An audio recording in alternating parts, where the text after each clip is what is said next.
Hello student, मैं दयानंद आप सभी स्टूडेंट का स्वागत कर अपने ऑनलाइन क्लासेस प्लेटफॉर्म पर स्वागत करता हूं।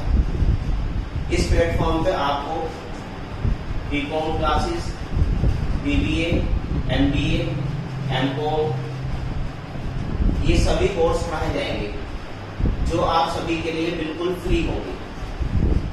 हमारे चैनल को सब्सक्राइब करें, बेल आइकन को प्रेस करें ताकि आपको हमारी लेटेस्ट वीडियो मिलती रहे।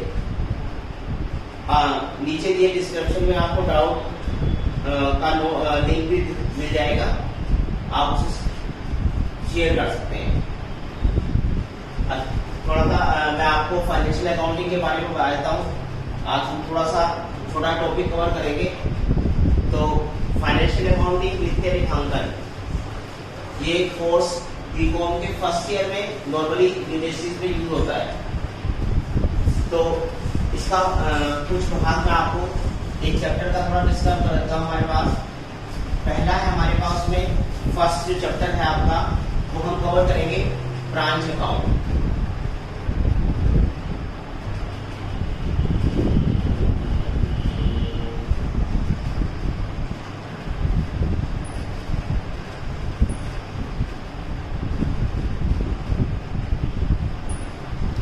शाखा खाते ब्रांचिंग क्या होती है? हमारे देखो कोई भी कंपनी अगर अपना प्रोडक्शन करती है तो उसको मार्केट में सेल कराना होता है।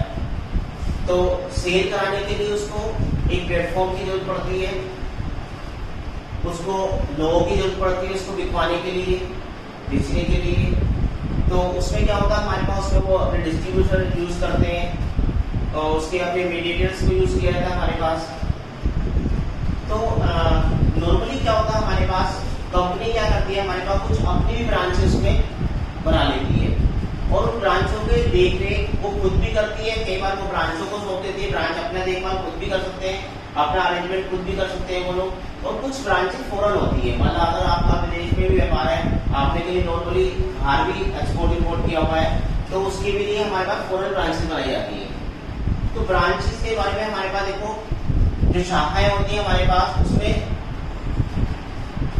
तीन तरह की शाखाएं होती है नॉर्मली हमारे पास। एक होती है हमारे पास इंडिपेंडेंट, एक होती है हमारे पास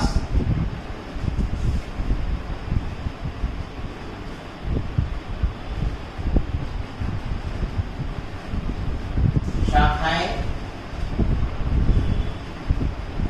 तीन प्रकार की होती हैं।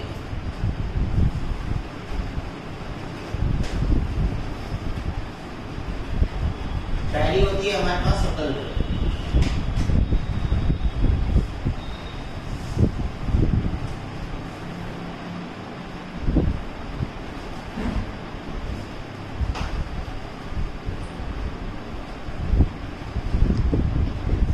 Independent branch. दूसरा होता है हमारे पास आश्रित,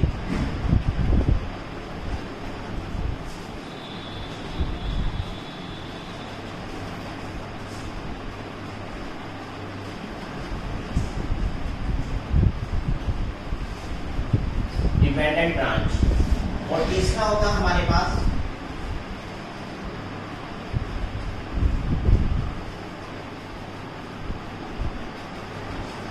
विदेशी ब्रांच।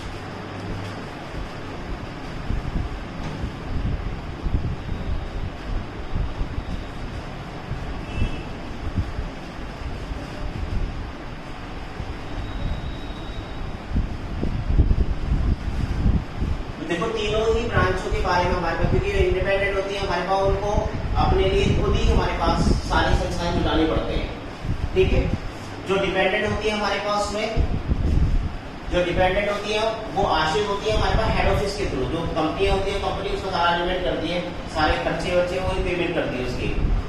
तीसरा फॉरेन ब्रांच है, फॉरेन की शाखाएं हमारे पास बाहर भी खुली जाती है तो उसका भी हेड ऑफिस ही अपना सारा देख रेख करती है उसमें। तो मैं आपको कुछ थोड़ा सा उसका बताता हूँ हमारे पास कौन कौन से अकाउंट उसमें बनाए जाते हैं। तो ब्रांच में देखो हमारे पास पहला बनता है हमारे पास फर्स्ट,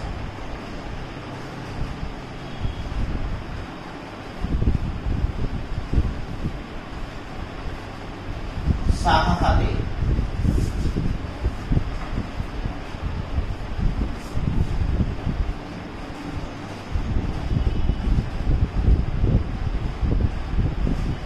इसमें क्या है, देखो हमारे पास ब्रांच में नॉर्मली तो हमारे पास एक ही अकाउंट होता है, ब्रांच अकाउंट भी, लेकिन क्या होता है हमारे पास इसके सहायक में, हमारे पास इसकी सहायता के लिए हमें और अकाउंट भी बनाने पड़ते हैं।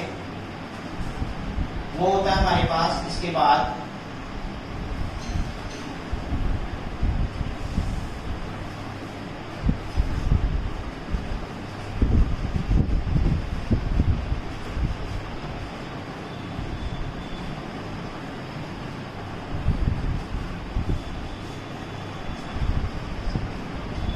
Branch debtor account. देनदारों के लिए हमारे पास एक खाता बनाना पड़ता है हमारे पास। वो केवल क्या होता है हमारे पास, वो उधार बिक्री को निकालने के लिए, ठीक है ना, डेटर्स का ओपनिंग क्लोजिंग बैलेंस निकालने के लिए, या फिर हमारे पास हमने कितनी सेल की, उसमें देनदारों से क्या प्राप्त हुआ हमें, ठीक है ना, वो चीजें हमारे पास उसमें निकाली जाती है, या फिर क्रेडिट्स कितने हुए आपके, वो सारी चीजें निकाली जाती है उसमें। फिर दूसरा होता है हमारे पास इसमें जो सहायक में अकाउंट में बनता है हमारे पास, वो बनता है आपका रोकड़ खाता। शाखा का रोकड़ खाता बनाते हैं ब्रांच कैश अकाउंट। और तीसरा होता है हमारे पास स्टॉक, ये स्कंद खाता, वो होता है हमारे पास branch stock account. Branch cash में क्या होता है हमारे पास, ब्रांच कैश में हम कैश के बारे में पता करते हैं, हमारे पास कितना कैश हमारे पास इंक्रीज हुआ, कितना डिक्रीज हुआ, कितना बढ़ाया गया, कितना घटाया गया हमारे पास, मतलब किस किस का चेक पेमेंट हमने कैश से किया है और किस किस का हमारे पास रिसीव हुआ है कैश। तीसरा होता है ब्रांच का स्टॉक अकाउंट। स्टॉक में ब्रांच का स्टॉक लिखा था हमारे पास, कितना ओपनिंग था हमारे पास, कितना क्लोजिंग था, कितना माल हमने सेल कर दिया, कितना हमारे पास बचा हुआ है। तो ये तीन अकाउंट इसके सब्सिडी अकाउंट होते हैं, ठीक है, और ये तीनों अकाउंट इसके जरूरत के हिसाब से बनाने पड़ते हैं। जब हमें आवश्यकता होती है तभी हम इन अकाउंटों को बनाते हैं। अगर सारी चीजें हमारे पास ब्रांच की सारे आइटम्स आपको दिए हुए हैं तो फिर आपको इनकी आवश्यकता नहीं पड़ती है, इनको नहीं बनाना होगा आपको, ठीक है। तो मैं ब्रांच का एक फॉर्मेट आपको छोटा बना के दिखाता हूँ, ब्रांच में क्या क्या चीजें आपकी आती है, कि फिक्स वो है हमारे पास आइटम उसमें, ठीक है।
ये ब्रांच अकाउंट है हमारे पास, हेड ऑफिस अपनी बुक पे इसको बनाता है, तो ये लिख सकते हो आप इसमें, in the books of head office. और ब्रांच के सिटी के नाम से बनता है आपका, यहाँ पे सिटी नेम आपको लिखना होता है।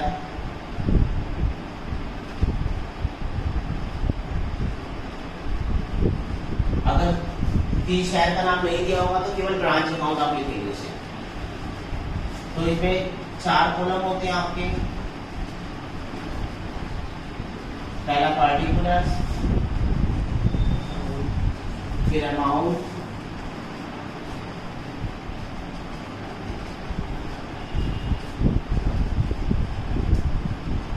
पार्टिकुलर और अमाउंट।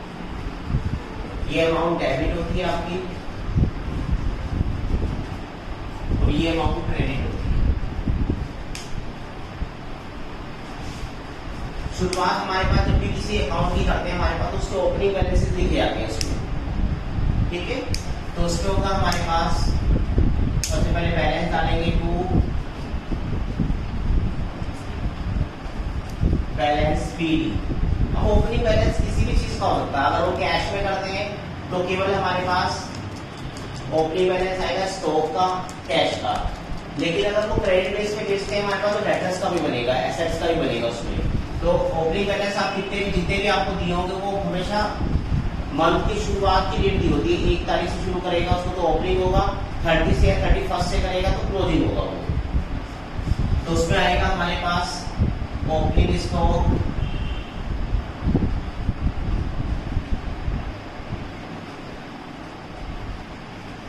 ओपनिंग पैटी कैश,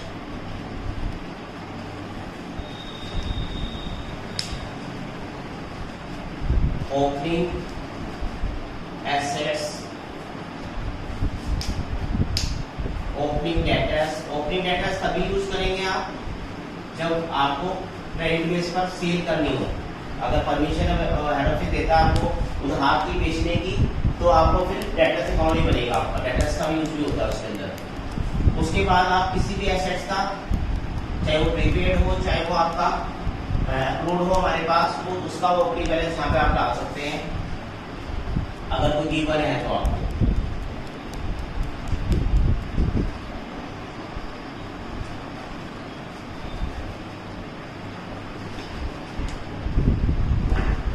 उसके बाद हमारे पास ऐसे ही जैसे आपने एसेट्स लिखी है, ठीक है, ऐसे ही आप लायबिलिटी का बैलेंस लिखेंगे ओपनिंग बाय बैलेंस पीडी, और ये होगा हमारे पास opening creditors,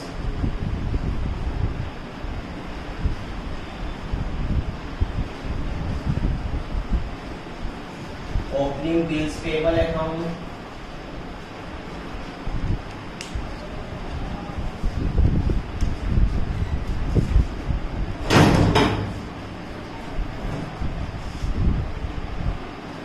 opening liability account, अगर कोई लायबिलिटी आपको दे रखी है तो, ओपनिंग आउटस्टैंडिंग एक्सपेंसेस,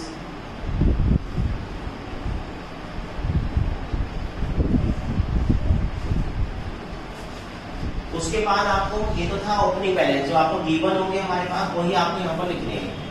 अगर ओपनिंग के एक बैलेंस दिया तो एक बैलेंस लिखेंगे, दो दिए हुए दो लिखेंगे, ऐसे लायबिलिटी का कोई बैलेंस दिया होगा तो वो लिखेंगे। लेकिन उसकी ध्यान ये रखना है हमारे पास कि उसमें डेट शुरुआत की मंथ की स्टार्टिंग डेट दी होगी 1 तारीख, वो ओपनिंग कहलाता है। 30 या 31 लिखा होगा तो क्लोजिंग होगा आपका। उसके बाद देखो हमारे पास सारा काम क्योंकि हेड ऑफिस करता है, हेड ऑफिस आप ब्रांच के बाद माल भेजता है, फिर उसको ब्रांच सेल करती है हमारे पास, वो सारी चीजें इसके अंदर डाली जाती है। तो फिर डालते हैं उसमें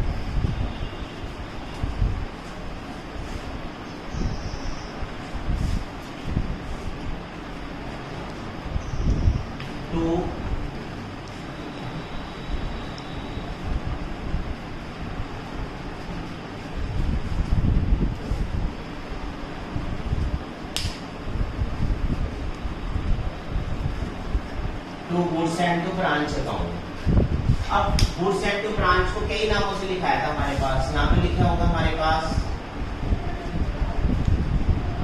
goods supplied by head office,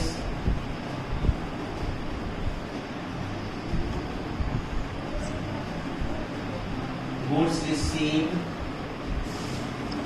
from head office. मतलब आपको गुड्स के बारे में हमारे जो गुड्स थे हेड ऑफिस ने आपको भेजा है उसके बारे में हमारे पास अलग अलग तरीके से बोलेगा उसमें। तो आपको यहाँ पर वही लिखना है हमारे पास, जो माल आपको हेड ऑफिस ने भेजा है वो आपको यहाँ पर डालना है इसमें। तो तीनों में से कोई भी एक लाइन आपकी होगी, ठीक है, उसका आपको यूज करना है इसमें। फिर उसके बाद क्या होता है हमारे पास सारे खर्चे हेड ऑफिस को भेजता है, और वो हेड ऑफिस जब खर्चे भेजेगा अपने पास से कैश के रूप में, तो उसको हम दिखाएंगे बैंक के नाम से। बैंक या कैश आप यूज कर सकते हैं, कैश भी आप यूज कर सकते हैं यहाँ पर।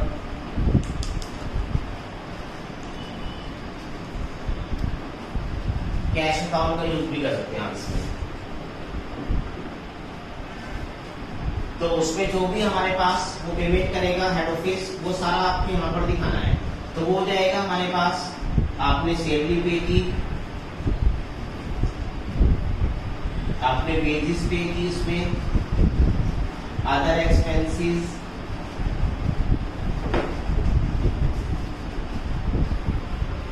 कोई भी एक्सपेंसेस आपको दिए होंगे वो यहाँ पर डाल देंगे आप। फिर उसके बाद उसको सेल करेंगे हमारे पास, तो वो लिखेंगे बाय बैंक अकाउंट, बैंक या कैश कुछ भी आप यूज कर सकते हैं उसमें। तो वहां पर देखो सेल दो तरह से होती है हमारे पास। यदि वो कैश में ही केवल बेचने की परमिशन दे रहे हैं तो कैश ही होगा आपका, लेकिन अगर वो क्रेडिट बेस पे बेचने की परमिशन दे रहा है हेड ऑफिस, तो आपको क्रेडिट के रूप में भी लिखना पड़ेगा। तो यहाँ पर लिखेंगे हमारे पास उसमें cash sales,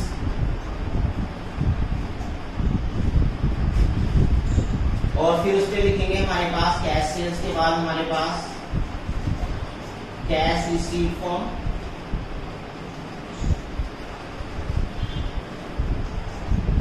debtors, cash receive from debtors.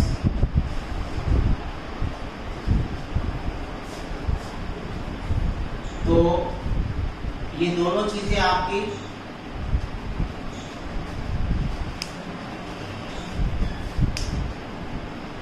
यहाँ पर दिखानी है आपको। अब कई बार क्या होता है हमारे पास कैश सेल्स और कैश रिसीव डेटर्स की जगह पर हमारे पास, क्योंकि डेटर्स जो होते हैं हमारे पास उनको आप डेटर्स भी लिखते हैं, लेजर भी लिखते हैं उसको, और डेटर उसमें हमारे पास कस्टमर भी लिखते हैं।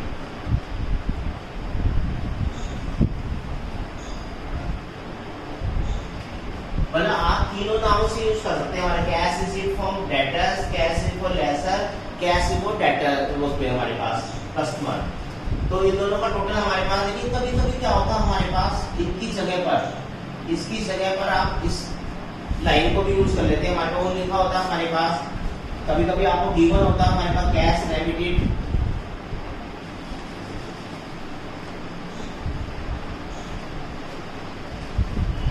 To head office,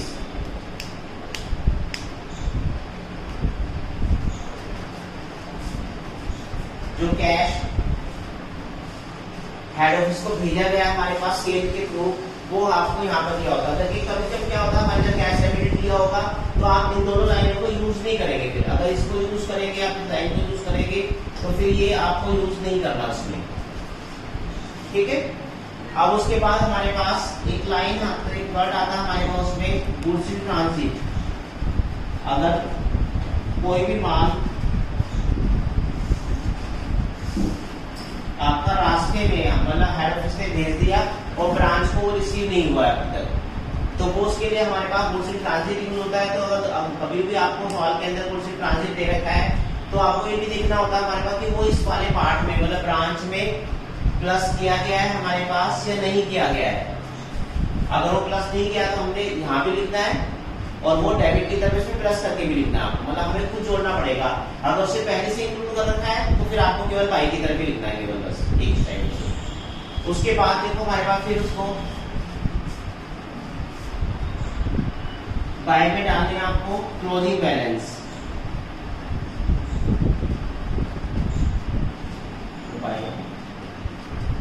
bye goods return by branch. मतलब अगर किसी ब्रांच ने कोई माल खराब पहुंच गया उसको, उसे वो हेड ऑफिस को वापस लौटा दिया, तो वो भी आपको बाय की तरफ डालना है। उसके बाद फिर आप क्लोजिंग बैलेंस डाल देंगे इसके अंदर। जो भी आपके ओपनिंग बैलेंस है वो क्लोजिंग भी होंगे हमारे पास। अगर आपने उसको पेमेंट नहीं किया है तो वो हो जाएगा आपका क्लोजिंग। ओपनिंग था हमारे पास स्टॉक, ऐसी क्लोजिंग थी, स्टॉक होगा आपका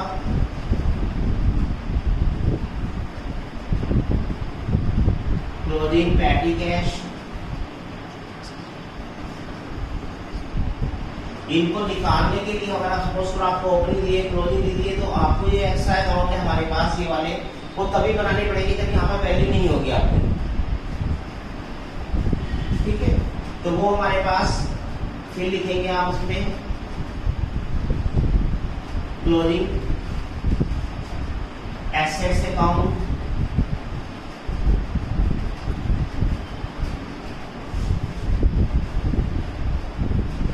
क्लोजिंग डेटर अकाउंट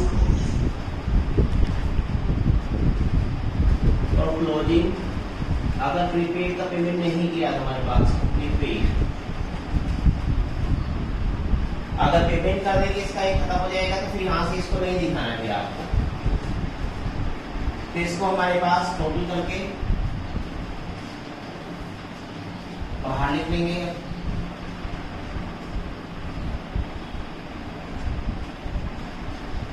उसके बाद आपको फिर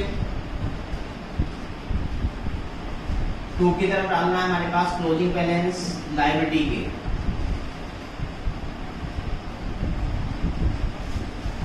उसमें लिखेंगे क्लोजिंग क्रेडिटर्स,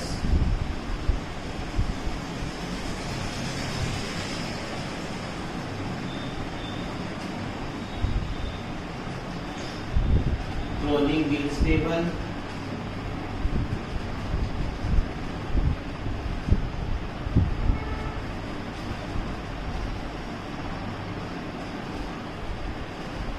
क्लोजिंग लायबिलिटी कोई भी अगर गिवन है आपको,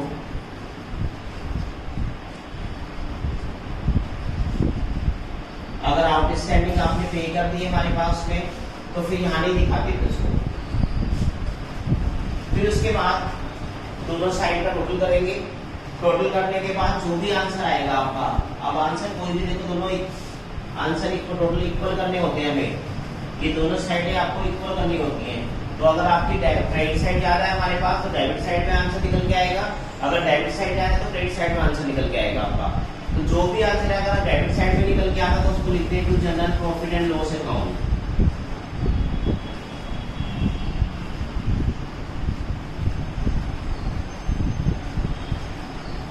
प्रॉफिट, और अगर इधर निकल के आता है लॉस की तरफ हमारे पास तो वो लिखेंगे bye general profit and loss account और लॉस। तो ये थोड़ा सा इंट्रोडक्शन मैंने आज आपको दिया है, बाकी मैं अगली वीडियो में आपको ये पूरा डिस्क्राइब करके बता दूंगा इसको, इस पूरे चैप्टर को। इसकी कुछ हमारे पास कुछ क्वेश्चन भी मैं आपको करके दिखाऊंगा उसमें, ठीक है। और जो डाउट्स आपके होंगे हमारे पास, कोई भी अगर आपकी दिक्कत आती है इसमें हमारे पास, तो हम उसके क्वेश्चन और उसका सॉल्यूशन भी भेज देंगे आपको कुछ क्वेश्चनों का। तो आप इस वीडियो को सब्सक्राइब करें, लाइक करें और अपने दोस्तों को बताएं, जिससे हम आपकी और ज्यादा मदद कर सकें। धन्यवाद।